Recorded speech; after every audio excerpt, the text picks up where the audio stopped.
James, and to my fellow friends. Today I'm here to present about the budget proposal of hydraulic pump machine. So this is the introduction where Power Grid Sdn Bhd is a company that specifies in manufacturing machine production.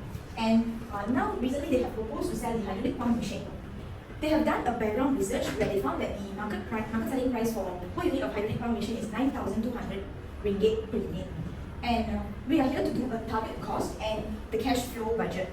Why is it important to do a target cost and a cash flow budget? It's because target costing is essential in showing all the cost elements that is incurred for this production, and it also develops the product efficiency.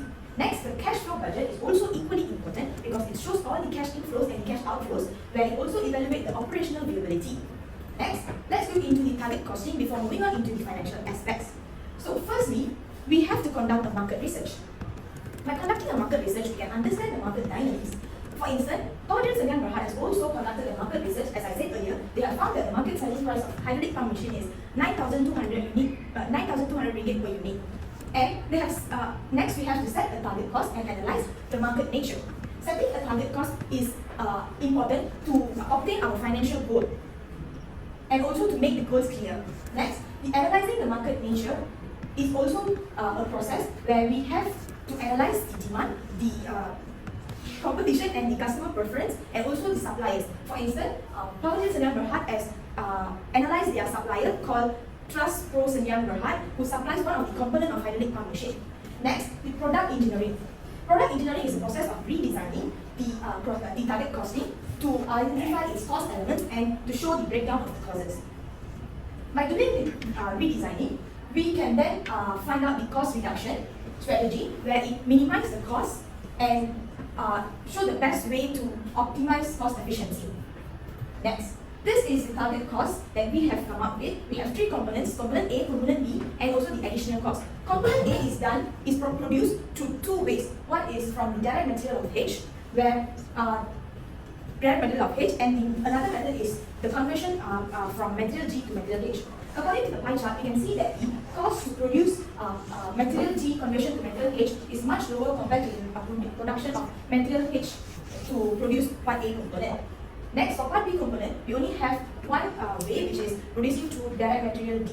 And we have some additional causes where summing up all this could give us an actual total cost of 5,803,750. And with the 20% of profit margin, we have a target cost of 5,520,000 as our target cost. This shows that the total cost is more than the target cost, where it is not cost efficient and it has a gap Now let's look how to bridge this gap. We have come up with a revised target cost where we find that our production manager has suggested us to outsource the components of part A and part B. By looking at this bar graph, we can see that outsourcing part A component in-house is more efficient compared to outsourcing, while for the part B component, it is good to outsource compared to producing in-house.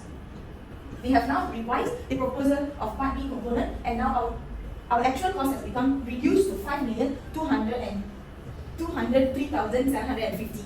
So this shows that the target cost is lesser than the market price, where we successfully reduce the cost, where we save the cost. Cash flow.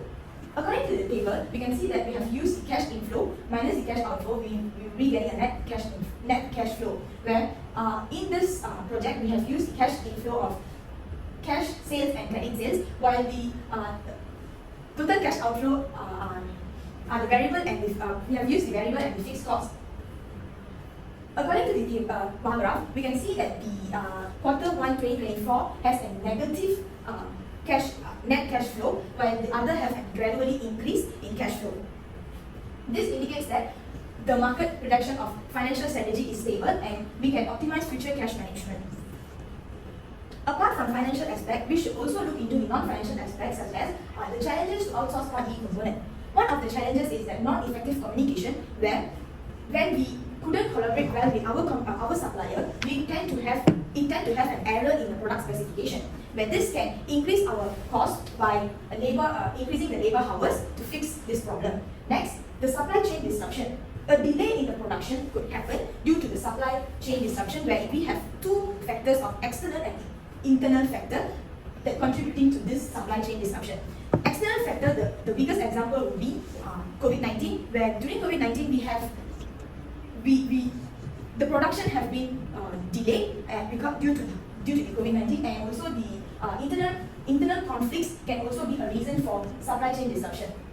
And next is potential intellectual theft, where by giving our product specification, the supplier could then directly sell this product to the market, where this increases the competitiveness of the industry. Therefore, to avoid this, we should come up with a measure of confidentiality measures and contract agreements to own the patent rights. Lastly is a reduced control over product quality.